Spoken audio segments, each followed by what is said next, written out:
আমাদের বিশেষ করে পূর্বস্থলী উত্তর বিধানসভা ১ নম্বর মণ্ডলের যে জটিলতা সৃষ্টি হয়েছে, এই জটিলতা থেকে রেহাই পাওয়ার জন্য আমাদের সকলকে একে অপরের পাশে দাঁড়িয়ে একটা নতুন করে সমন্বয় সাধন তৈরি করতে হবে। এটাই ছিল আজকের এই সভার মূল এজেন্ডা। আজকের যে উপস্থিতি আমি দেখতে পাচ্ছি, যথেষ্ট ভালো উপস্থিতি রয়েছে। এখানে বহু পুরনো কার্যকর্তা, বিশেষ করে আমার শ্রদ্ধেয় দাদা গদাধর বারিক মহাশয় উপস্থিত হয়েছেন। ওনাকে ভারতীয় জনতা পার্টির পক্ষ থেকে জাতীয়তাবাদী গৈরিক অভিনন্দন জানাই, বিনম্র শ্রদ্ধায় ওনাকে নমন করি। আমার এপাশে রয়েছে আমাদের বর্তমান জেলার দায়িত্বপ্রাপ্ত সঞ্জীব হাজরা, প্রাক্তন এই মণ্ডলের সভাপতি, তৎসহ আরও অনেক পুরনো আরেকজনের কথা বলতে হয়, সুশান্ত দাস, নয়ন দাস। এত শাসক দলের এই যে দাবানল, এই দাবানলের বিরুদ্ধে লড়াই করে, দাঁতে দাঁত চেপে লড়াই করে বামুনপাড়া পঞ্চায়েতে একজন নির্বাচিত সদস্য নয়ন দাস, উনিও আজকে উপস্থিত হয়েছেন।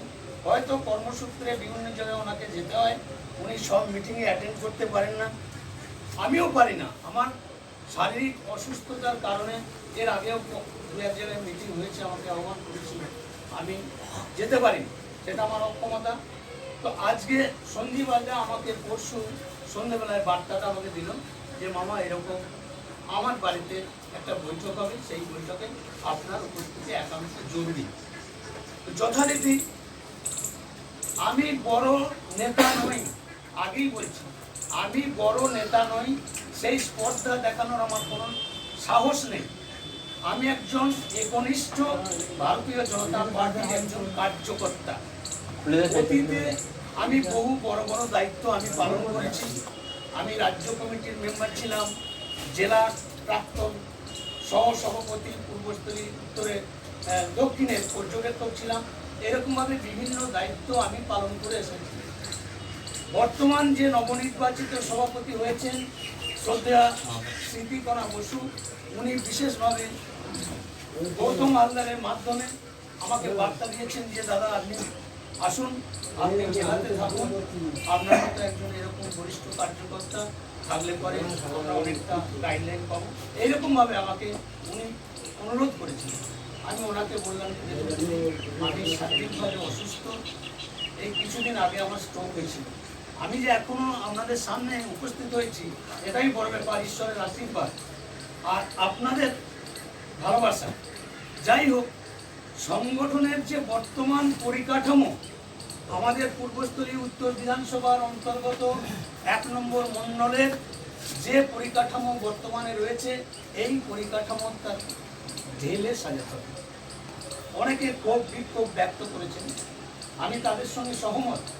কিন্তু যেহেতু এটা একটা নির্বাচনী প্রক্রিয়ার মাধ্যমে হয়, এই যে বুথ সভাপতির নির্বাচনের যে বিষয়টা আমার উজ্জ্বল ভাই ব্যাখ্যা করলেন, মণ্ডল সভাপতির ব্যাপারটা, তো এই যে জল মেশানোর বিষয়টা হয়েছে, এটা কিন্তু আমার জানা ছিল না। এবার আমার মতামত জানতে চাওয়া হয়েছে। সঞ্জীব হাজরাকেও মণ্ডল সভাপতি করার জন্য অনেক আমাকে ফোন করেছিলেন, আমি তখন কর্মসূত্রে আসামে ছিলাম, আমাকে প্রস্তাব দিয়েছিলেন।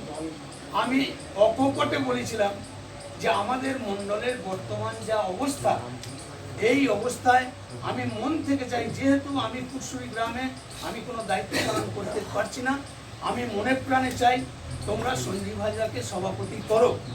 এই কারণে করার কথা বার্তা দিয়েছিলাম যে ও একটা অন্য রাজনৈতিক দল থেকে উঠে আসা, একজন নির্ভীক কর্মী, সে আজকে বিজেপিতে এসেছে, এটা আমাদের গর্ব হওয়া উচিত। আমি মনে প্রাণে চেয়েছি যে সঞ্জীব হাজরা আমাদের মণ্ডলের সভাপতি হলে ওর যে বক্তব্য রাখার আপনি শুনেছেন নিশ্চয়ই, আপনারা সবাই জানেন ও কত সুন্দর বক্তব্য রাখতে পারে। মার খেয়েছে বিভিন্ন কেস কাছারে, ও একা নয়, আমিও দীর্ঘ 13 বছর ধরে আমাদের ওপরে এই গ্রামের বিভিন্ন আগের যে আন্দোলন হয়েছে 13 বছর আমরা কোর্ট আর বাড়ি এগুলো করেছি।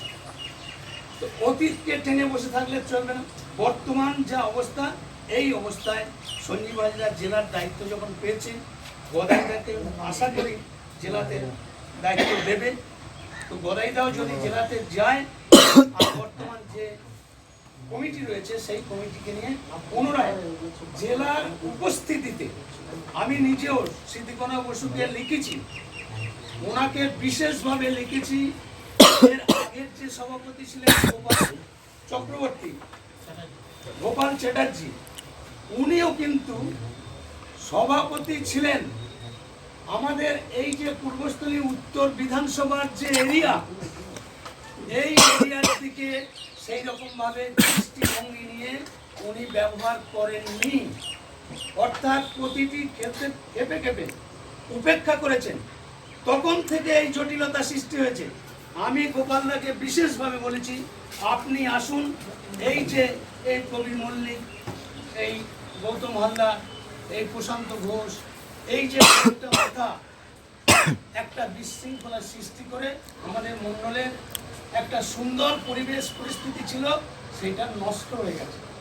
এটা মীমাংসা করার জন্য আমি বারে বারে গোপালদাকে বলেছি যে আপনি আসুন সশরীরে, আপনি যেখানে বসতে চান, পুরসুরিতে বসুন, সুট রয়ে বসুন, কাইগ্রামে বসুন, যেখানে বসতে চান সেখানে বসুন।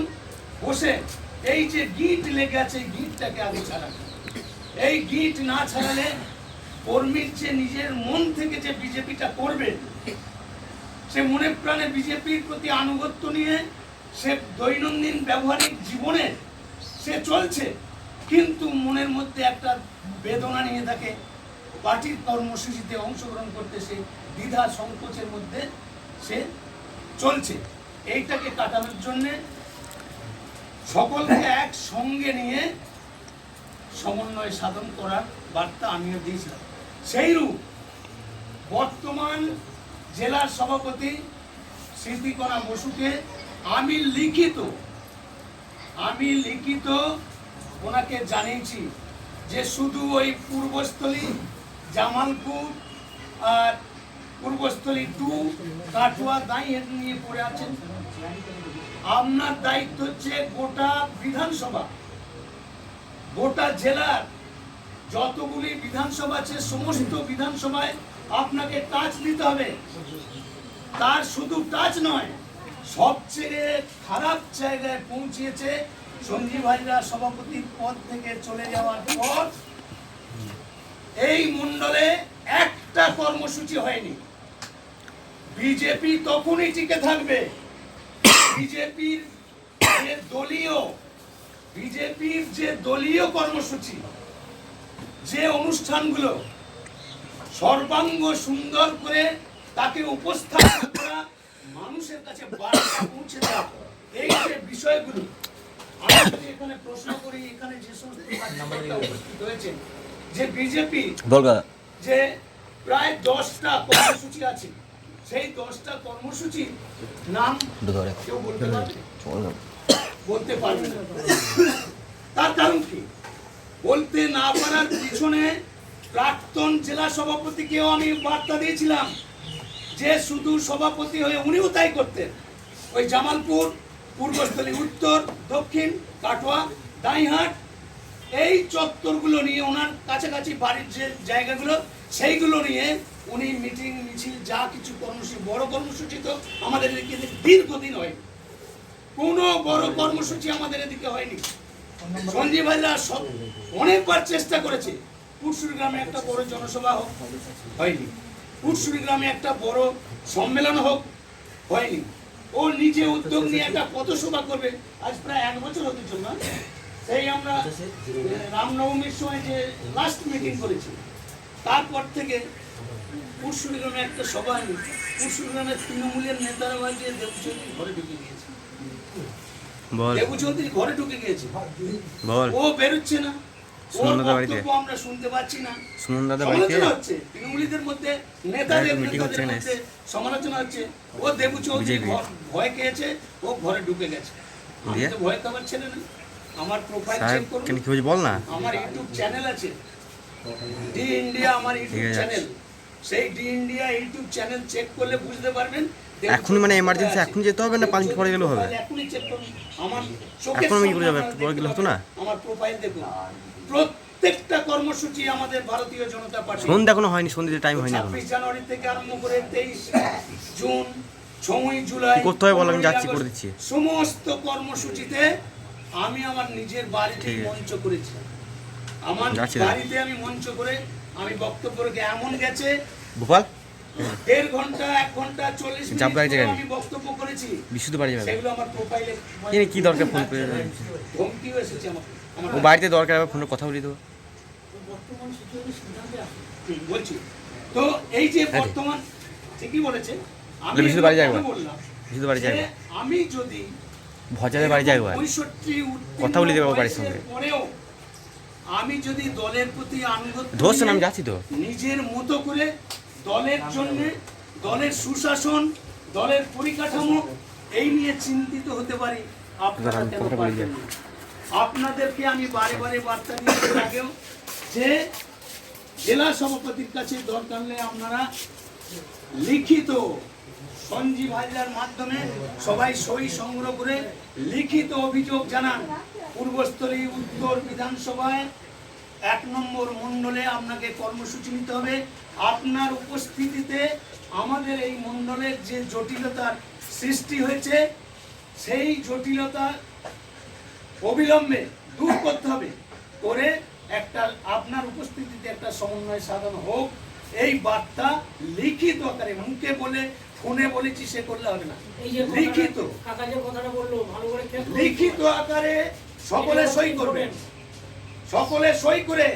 কারণ জেলা সভাপতি বলতে পারে ও তো ফোনে বলেছে, আমি তো জানি না। তুমি মেসেজ পাঠিয়ে দেবে, মেসেজ কজনকে দেখাবে।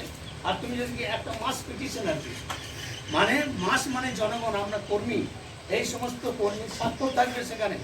সেই স্বাক্ষর করা কপি তোমার কাছে থাকবে, রাজ্যকে পাঠাবে, জেলাকে পাঠাবে। জেলার এমনি টনক নড়ে যাবে, জেলা আসতে বাধ্য।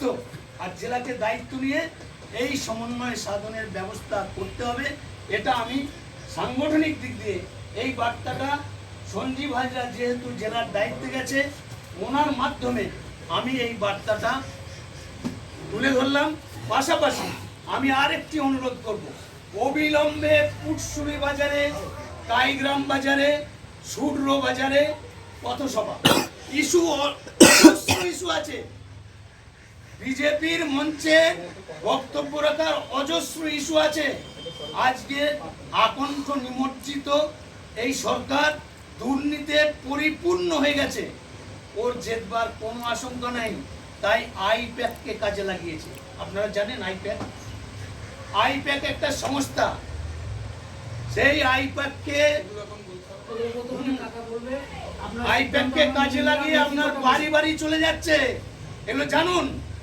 পাবলিক বলছে, ভোটার আমাকে ধরে বলছে যে দেবুদা এটা কি ব্যাপার। ওরা প্রলোভন দিয়ে আপনি কি করেন, অকারণে ফোন আসবে আপনার কাছে, আপনার বাড়ির মেয়ে ছেলের কাছে ফোন আসবে, ফোন এসে বিরক্ত করবে। আপনি কি করেন, এই সরকার কি ভালো কাজ করেছে, এই সরকার আপনার থাকলে কি অসুবিধা, নানাবিধ প্রশ্ন এই আইপ্যাকের মাধ্যমে ব্রেন ওয়াশ করার একটা পরিকল্পনা চলছে। সেই জন্যে আমাদের সচেতন থাকতে হবে এবং সঞ্জীব হাজরার মাধ্যমে আমি এই বার্তা দিলাম, এই জায়গাগুলোর মাধ্যমে একটা পথসভা করার ব্যবস্থা করো, এই বলে আমি আমার